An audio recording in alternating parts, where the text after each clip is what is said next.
예,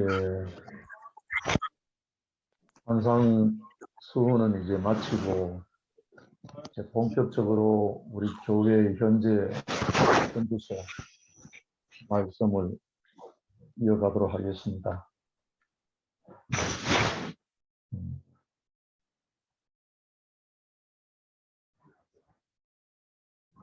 마태복음 16장 13절부터 17절 제가 읽어드릴게요. 예수께서 가이사라 빌립보 지방에 이르러 제자들에게 물어 가라사대 사람들이 인자를 누구라 하느냐. 가로되 들어는 베드로 요한, 들어는 엘리야, 어떤 이는 예레미야나 선지자 중에 하나이다. 가라사대 너희는 나를 누구라 하느냐. 시몬 베드로가 대답하여 가로되 주는 그리스도시요 살아계신 하나님의 아들이십니다. 예수께서 대답하여 가라사대 바요나 시몬아 내가 복이 있도다. 이를 내게 알게 한 이는 혈육이 아니요 하늘에 계신 내 아버지십니다. 아멘. 오늘 제목은 너희는 나를 누구라 하느냐.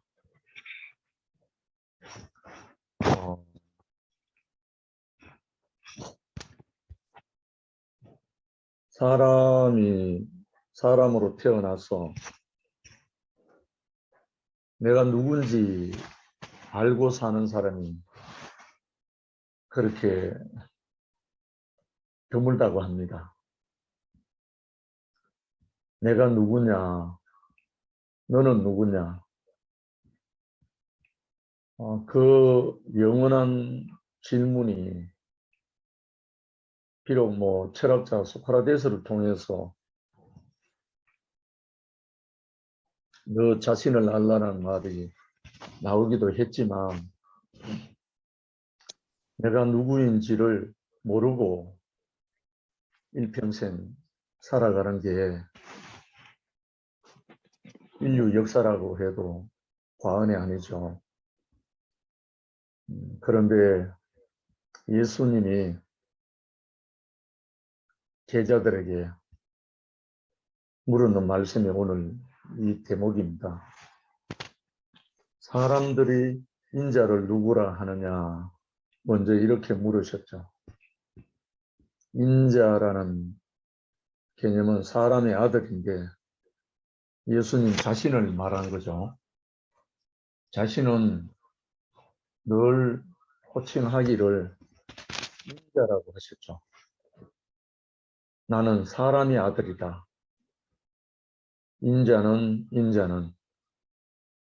인자가 온 것은 마귀의 일을 멸하려 하심이라.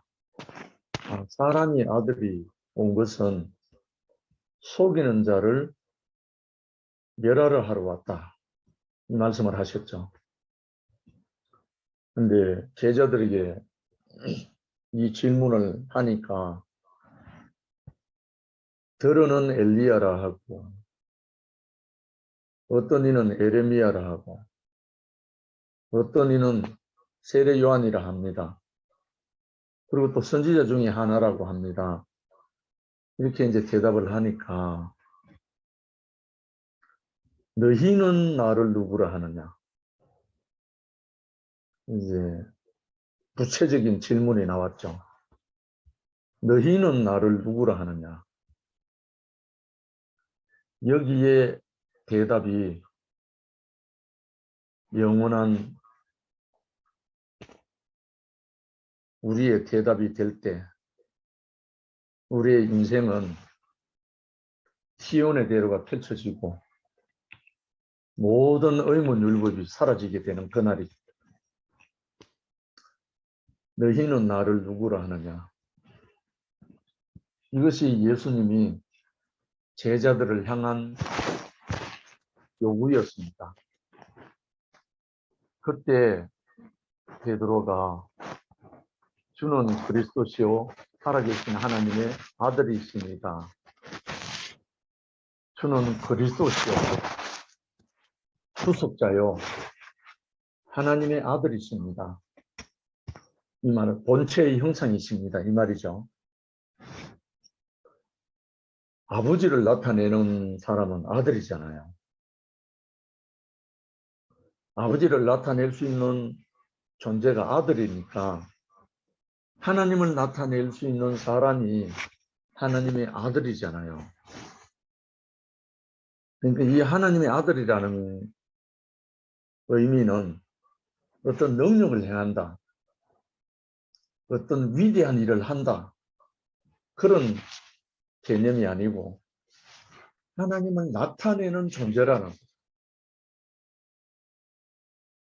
우리의 형상을 따라 우리의 모양대로 사람을 짓자 이렇게 하시고 흙으로 빚어서 사람을 지었다는 그 대목은 어떤 능력을 행하게 하려고 우리의 형상을 따라 우리의 모양대로 사람을 지은 것이 아니라 나타내려고, 아버지 하나님 당신을 나타내려고 사람을 지었다. 그러니까 사람이 하나님의 아들이죠. 명백한 하나님의 말씀인 거예요. 하나님의 아들이 뭔가? 하나님을 나타내는 것이 하나님의 아들입니다. 소를 나타내는 것이 송아지, 개를 나타내는 것이 강아지듯이 하나님을 나타내는 것이 사람이잖아요. 그래서 바울이 디모데에게 한 말이 그 말이잖아요. 너 하나님의 사람아, 너 하나님의 사람아, 이렇게 말할 때 그 디모데를 두고 하나님 나타내는 아들이라는 뜻으로 너 하나님의 사람아 이렇게 말했죠. 그리고 또 베들레헴, 베델 이런 말이 있잖아요. 베들레헴은 떡집이라는 뜻이고 베델이란 말은 하나님 집이란 말이잖아요. 그러니까 하나님이 사시는 곳이라는 뜻이죠. 결국은 하나님이 나타날 수 있는 곳이 어딘가. 영식이 형제 미안해. 너무 시끄러워. 뭐가 바닥바닥 소리가 나가지고. 다른 데서 소리가 나는 것 같은데 여기는 안 나는데. 다른 데 내가 다 봤는데 없어.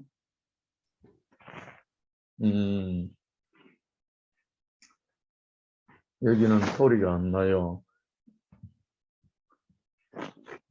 그래서 하나님의 아들이란 말이 다른 것이 아니라 하나님을 형상으로 나타내는 것, 그 사람이 하나님 아들인 거예요. 그러니까 하나님을 형상으로 나타낼 수 있는 사람이 하나님 아들이니까 영락 없이 우리의 형상을 따라 우리의 모양대로 사람을 짓자 했을 때. 오빠 소리 자꾸 나해. 시끄러워요 뭐가. 뻐득뻐득 자꾸 소리 나서 이거 안 되겠는데. 그래?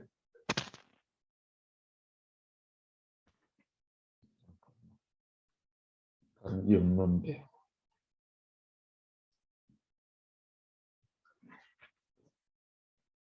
아니 저번에 형상으로. 보니까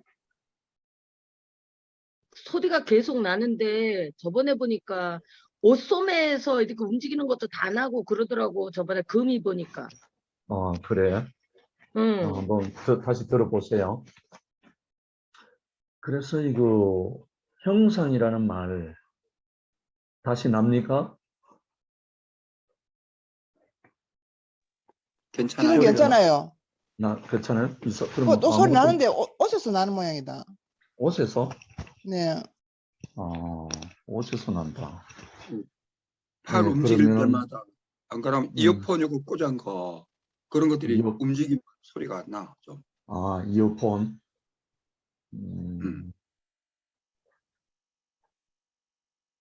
예, 그러면 옷에 스치지 않도록 해봐야겠네. 하나님의 형상. 그러니까 예수가 오늘 제자들에게 질문한 너희는 나를 누구라 하느냐 하는 이 대목이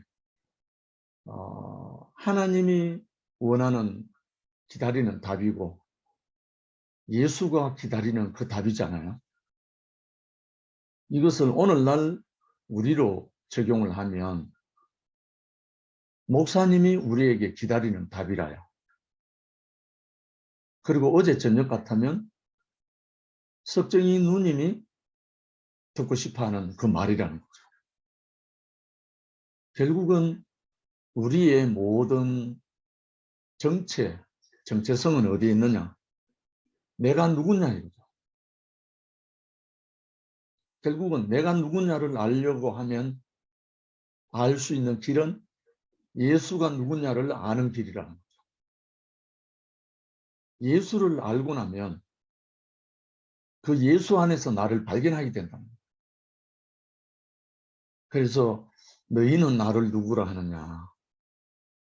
이 부분이 정말 영원한 우리 현주소이고 또 목사님과 우리가 만난 그 자리이고 우리 형제 자매들의 모든 사람들이 우리의 안에서 하나로 만나지는 그 자리입니다. 그래서 이것을 오늘 함께 나누고자 하는 겁니다. 정말 감사한 일은 십자가에 못 박혀 내려오지 못하는 죽은 사람 예수라는 이 화두가 결국 무엇을 말하는가? 하나님이 우리에게 보여주시고자 했던 하나님이 사람을 지으신 그 자리, 그 자리에서 하나님이 원하는 본체의 형상으로 나타나는 그 사람을 기다리는 그 자리라는 거죠. 요한복음 17장 3절에는 영생은 곧 유일하신 참 하나님과 그의 보내신 자 예수 그리스도를 아는 것입니다. 예수를 아는 것이 영생이라는 거예요. 그런데 그 앞에 보면 참 하나님과 이렇게 나와 있어요. 그런데 참 하나님을 알 수 있는 길은 없어요. 하나님이 나타나는 아들을 보기 전에는 하나님을 알 수 있는 길이 없어요. 만약에 하나님을 바로 알 수 있는 길이 있다면 하나님의 아들이 나타날 필요가 없죠. 그래서 아마 요한은 영생은 유일하신 참 하나님과 그의 보내신 자 예수 그리스도를 아는 것입니다. 이렇게 말하신 것 같아요. 그러니까 예수를 아는 것이 하나님을 아는 거다. 그리고 곧 영생이다. 영생이란 말은 하나님과 사람이 연합된 거잖아요. 사람이 하나님과 연합된 것이 영생인데 예수를 알고 나면 예수를 암과 동시에 예수와 내가 연합된다는 거예요. 예수를 아는 것이 곧 연합된다는 거예요. 참 놀라운 일이잖아요. 아마 그래서 에베소 4장 13절에 우리가 다 하나님의 아들을 믿는 것과 아는 일에 하나가 되어 온전한 사람을 이루어 그리스도의 장성한 충만한 데 이르기까지 자랄지라 이렇게 나가는 거야. 그러니까 하나님의 아들을 믿는 것과 아는 일이 하나가 되면 온전한 사람을 이룬다는 거예요. 이게 무슨 말이죠? 우리가 다 하나님의 아들을 믿는 것, 믿음, 아는 일, 영생 하나가 되면 온전한 사람을 이룬다는 거예요. 그 온전한 사람이 누구죠? 그리스도 예수인 거예요. 우리도 하나님의 아들을 믿는 것과 아는 일이 하나가 되면 온전한 사람이 된다는 거예요. 할렐루야. 내가 온전하니 너희도 온전하라. 내가 거룩하니 너희도 거룩하라는 이 말씀이 이루어진다는 거예요. 사람이 온전하게 된다. 사람이 완전하게 된다. 이건 놀라운 일이잖아요. 이 세상에는 있을 수 없는 일이에요. 죽었다 깨어나도 구약에서는 있을 수 없는 일이에요. 그런데 사도 바울은 에베소 편지를 보내면서 한 말이에요. 우리가 다 하나님의 아들을 믿는 것과 아는 일에 하나가 되고 온전한 사람을 이루어 그리스도의 장성한 분량에 이르러 충분한 데까지 이르라.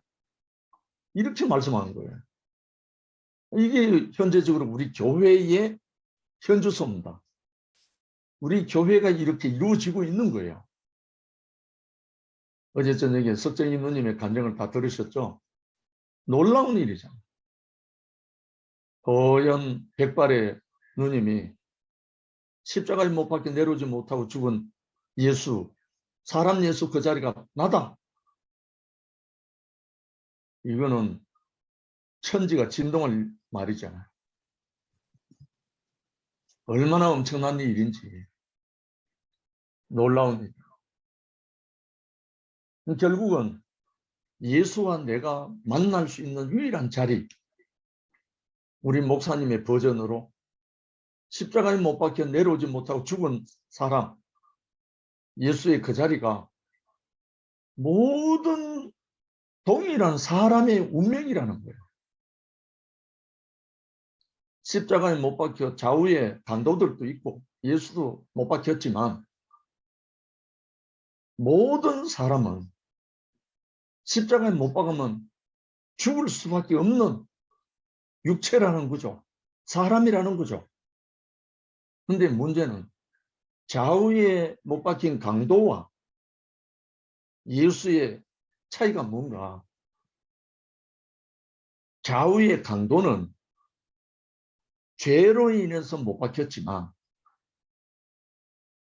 가운데 못 박힌 이 예수는 하나님의 아들이심을 보여주는 못 박힘인 거예요.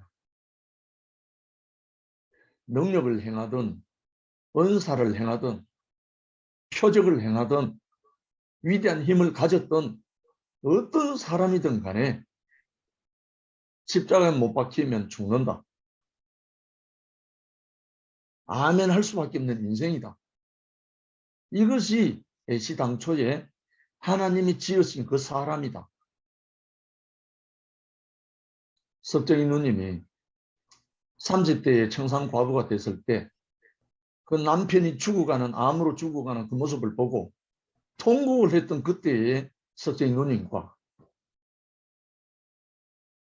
지금 80 다 돼가는 누님이 찬양을 하고 선포하는 이 자리, 육체는 그 누님이 그 누님이에요. 동일한 분이죠.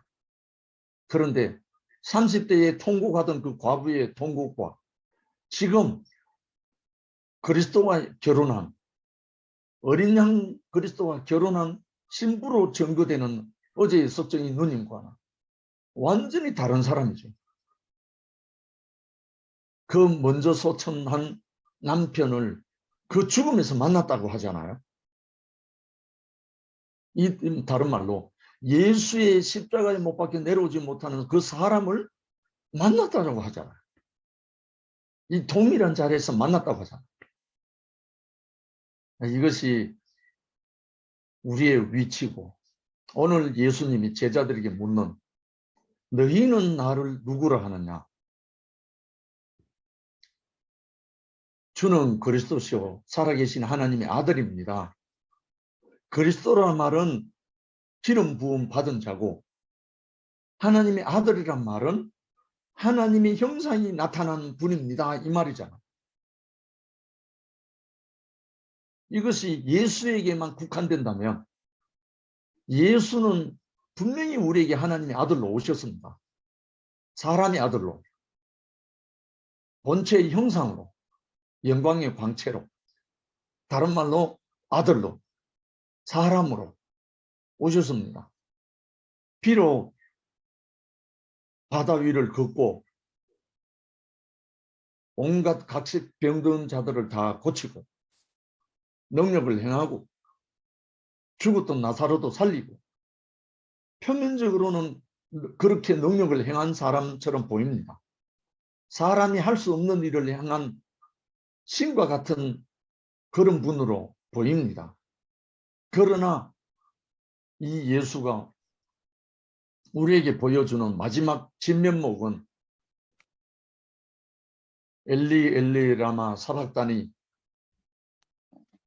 나의 하나님 나의 하나님 어찌하여 나를 버리셨나이까. 마지막 절규잖아요.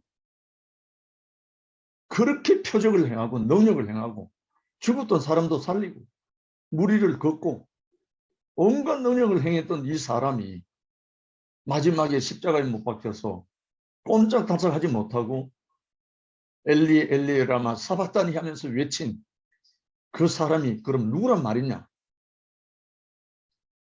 여기에 대해서 의문을 가져본 사람이 별로 없었죠. 왜?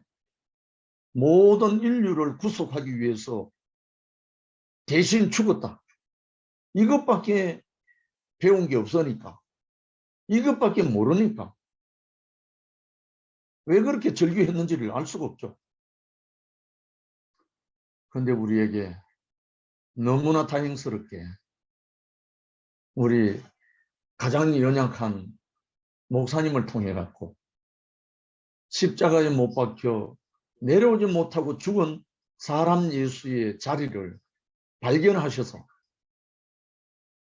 그 자리에서 예수를 만난 목사님을 통해서 우리 모두가 이제 예수를 만날 수 있게 됐고 예수의 그 자리가 그 운명이 우리 자신이라는 것을 발견한 사람은 우리도 예수와 함께 하나 되고 연합되고 건축되고 결혼하게 되는 이 자리를 우리가 발견하게 됐습니다. 정말 이것이 14만 4천의 흰물이 어린 양의 무리들이 되는 그 현장이 우리 교회가 됐죠. 정말 한 줌의 흙에 아무것도 할 수 없는 한 줌의 흙,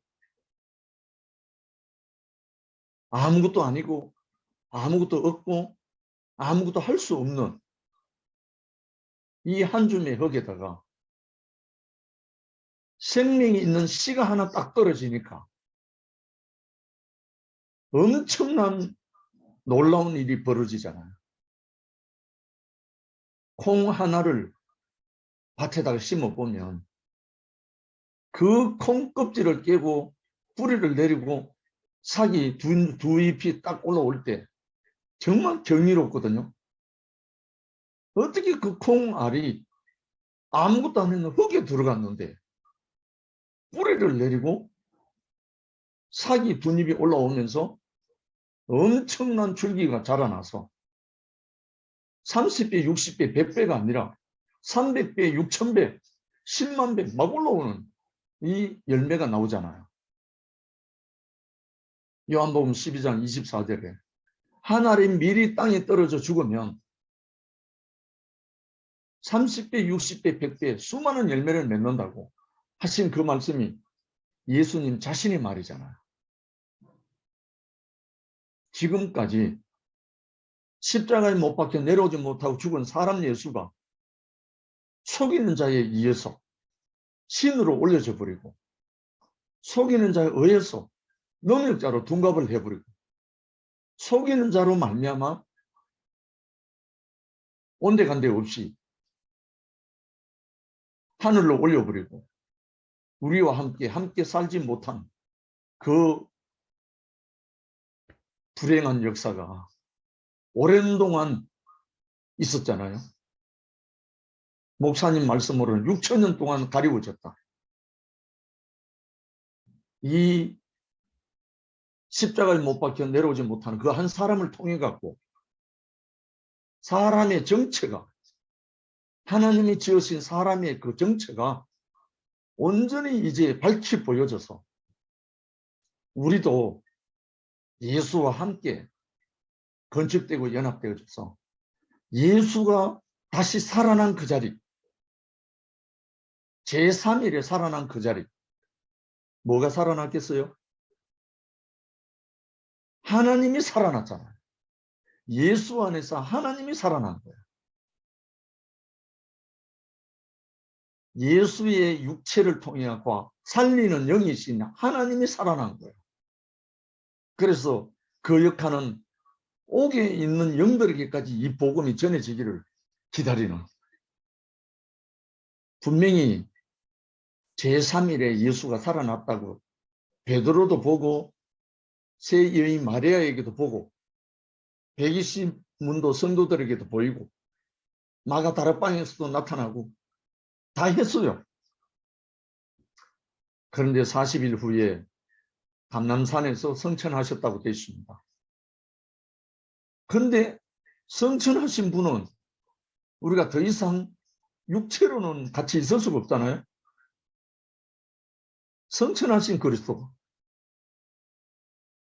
그런데 이제 우리에게 살리는 영으로 오신 그리스도가 우리에게 오면 우리가 예수와 함께 하나가 되어서 우리가 예수를 대신해서 우리가 하나님을 대신해서 우리가 하나님을 형상으로 나타내는 그 아들로서 삶을 살게 되는 거예요. 이것이 하나님의 나라요, 하나님의 교회요, 천년왕국이 되고 새 예루살렘으로 드러나는 거죠. 너희는 나를 누구라 하느냐? 예수님이 제자들에게 물었을 때 제자들은 더러는 에레미야, 더러는 엘리야, 예레미야, 선지자 이렇게 말했습니다. 이 말은 예수를 모르고 있다는 말이에요. 사람들이 예수가 누군지를 전혀 모른다는 말이에요. 그래서 예수님이 단도직입적으로 너희는 나를 누구라 하느냐? 그 너희가 제자들이잖아요. 그 제자들 중에 급한 베드로가 주는 그리스도시요 살아계신 하나님의 아들이십니다. 이렇게 고백을 했어요. 분명히 이거는 베드로가 고백했지만 예수가 뭐라고 말하셨냐면 바요나 시몬아 내가 복이 있다. 그러나 이를 알게 하시는 이는 혈육이 아니다. 하늘에 계신 내 아버지시다. 그러니까 아버지의 계시로 말미암아 보게 됐다는 거잖아요. 그런데 이 베드로가 이렇게 고백한 베드로가 결국은 예수 십자가 앞에서 3번이나 모른다고 저주하면 모른다고 저주하고 다시 고기 잡으러 떠나버렸습니다. 이렇게 고백했던 베드로도 정작 그리스도가 뭔지 하나님의 아들이 뭔지 몰랐다는 거예요.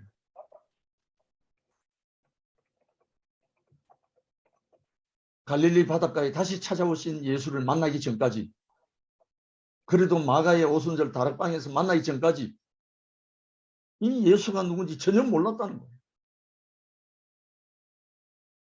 모르니까 따를 수가 없죠. 모르니까 그를 대신 살 수가 없죠. 바울이 말한 것이 바로 그겁니다.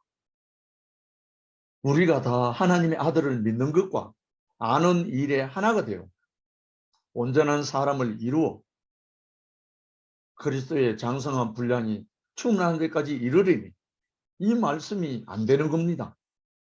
왜? 하나님의 아들을 모르니까. 예수가 하나님의 아들이었는지 모르니까. 능력을 행하고 기적을 행하고 그러니까 이스라엘 나라를 회복할 사람인 줄 알고 따랐다가 십자가에 댕강 못 박혀 죽으니까 아니 그 사람 아니네. 내 신세 망쳤네 하고 도망가 버렸잖아요. 그런데 언제 베드로가 다시 찾아오셔서 조밥 먹으라 하고 고기를 먹이고 내가 나를 사랑하느냐? 내 양을 먹이라. 내가 나를 사랑하느냐? 내 어린 양을 치라. 이렇게 다시금 찾아오셔서 하나님의 형상으로 나타난 그 선생님 그리스도를 보고 난 다음부터 베드로가 바뀌었잖아요. 숨을 내쉬며 가라사대 그 영을 받아라 했을 때 그 영이 임하고 난 다음부터 베드로는 바뀌었잖아요. 그 영이 오기 전에는, 그 영이 나를 덮치기 전에는, 그 운명이 내 운명이 되기 전에는 우리는 모른다는 거예요. 그 영으로 내게 덮쳐서, 그 기름 부음이 내 영에 덮쳐서 그의 운명이 내 운명인 것이 하나가 되기 전에는 우리는 그를 따를 수도 없고 그를 한 운명으로 만나지지도 못하고 전교도 할 수가 없는 거예요. 그 운명이 내 운명이 되기 전에는. 그런데 너무나 감사한 것은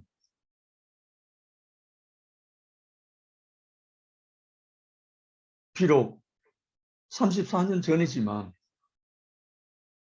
제 앞에 이엘레라는 한 분이 한 세 사람으로 보였습니다. 제가 그토록 찾고 찾았던 예수가 그 한 사람 안에서 보여져 가지고 제가 따라오게 됐습니다. 그가 능력을 행한 모습도 아니었고 그가 그 무슨 기적을 행하는 분도 아니었고 누리끼리 한 잠바 하나 입고 정말 중환자실에서 갓 태어난 사람처럼 너무나 연약한 한 사람 앞에서 그 입에서 영생의 말씀이 흘러나오는 것을 보고 듣고 한 사람이 좋은 걸 어떡합니까 하면서 고백하면서 따라오게 하신 주님을 찬양하지 않을 수 없습니다. 물론 그 한 분이 저에게 행한 능력은 아무것도 없습니다. 단지 영생의 말씀이 여기 있사오니 네게로 가오리까 하는 그 심정이 제 심정이었기 때문에 저는 목사님의 입에서 나오는 그 말씀으로 말미암아 지금까지 이끌려 왔습니다. 많은 교회 안에서 과정도 있고 죽음의 캄캄한 동굴도 있었고 흙속에 파묻혀서 말을 잃어버린 적도 있고 여러 과정이 다 있습니다. 그러나 영생의 말씀이 여기 있기 때문에 갈 데가 없는 거예요. 갈 데가 없는 거예요. 그래서 그 영생의 말씀을 내 자신으로 알고 따라왔는데 5년 전 어느 날 내가 십자가가 희미했다 라고 하시는 말씀 듣고 충격을 먹었습니다. 너무나 큰 충격이었죠.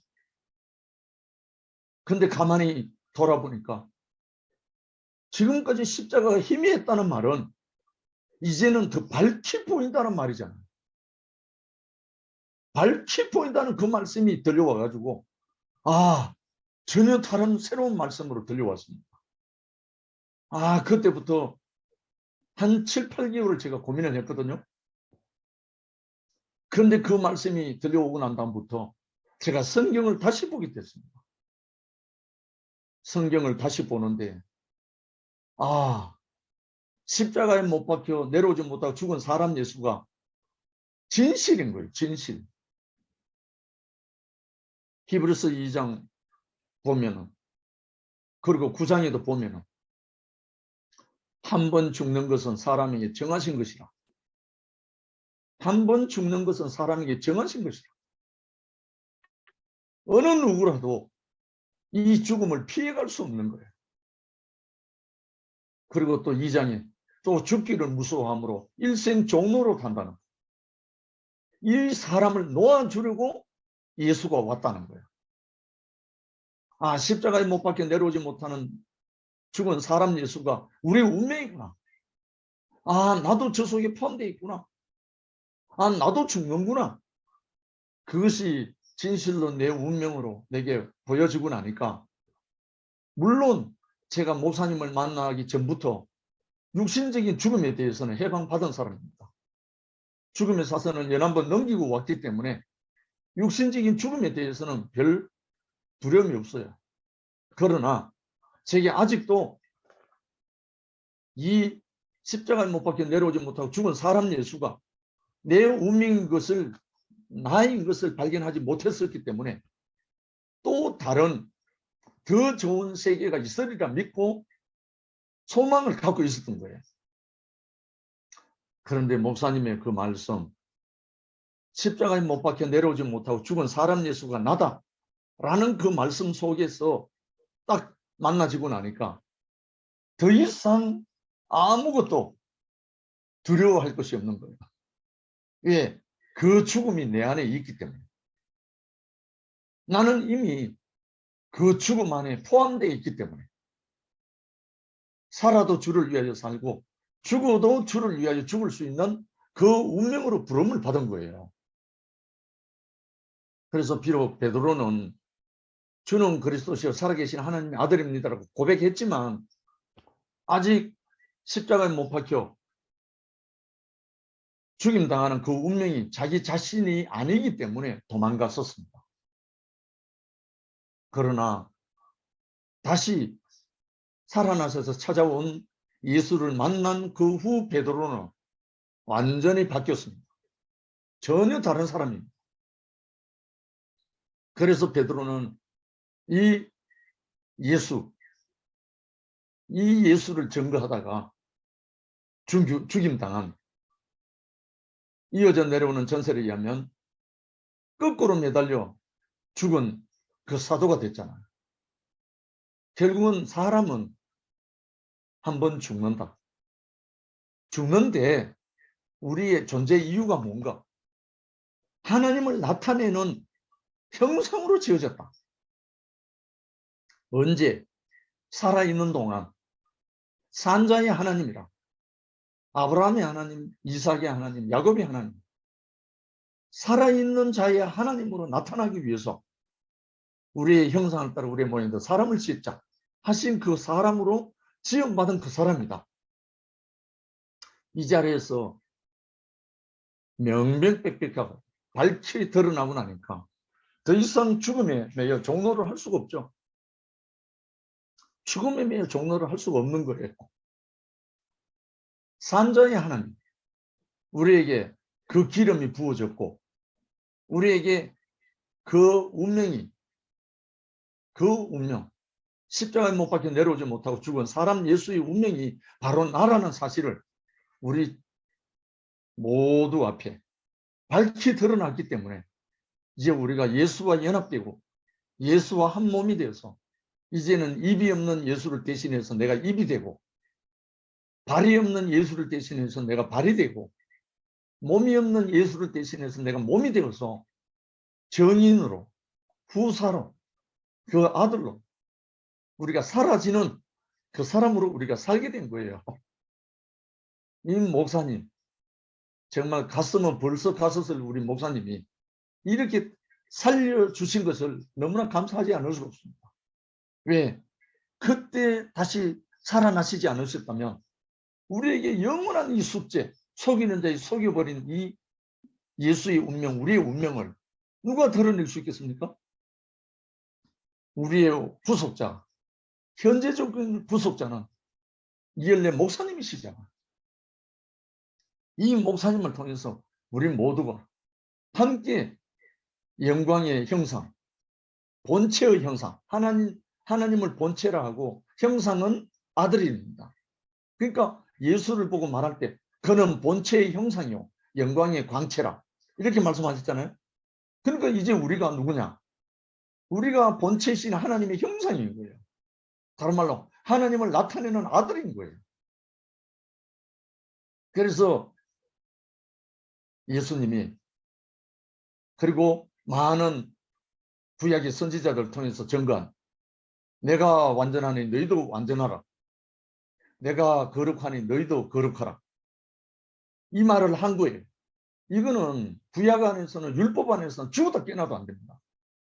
그런데 우리에게 보여진 이 십자가에 못 박혀 내려오지 못하고 죽은 이 사람 예수 그 자리에서 하나님의 형상 넉넉한 그 자리에서 나는 이제 완전한 그 자리에, 하나님의 형상이란 그 자리, 완전한 자리에서 내가 이제 증거하고 선포할 수 있는 그 아들의 자리에 온 거예요. 이 영광의 자리에 우리를 부르신 주님을 찬양하지 않을 수가 없고, 이제 예수님이 제자들에게 질문한 이 질문이, 이제 우리는 아무 부러운 것, 두려운 것 아무것도 없이 이제 우리는 당신 자신입니다. 십자가에 못 박혀 내려오지 못하고 죽은 사람 예수, 그 운명의 예수의 그 자리가 바로 내 자리입니다. 내 운명입니다. 하고 우리가 화답하면서 우리가 이 복음을 전가할 수 있는 하나님의 아들로, 후사로, 상속자로 우리를 회복하신 주님을 영원히 찬양합니다. 감사합니다. 아멘. 감사합니다. 아멘. 아멘. 할렐루야.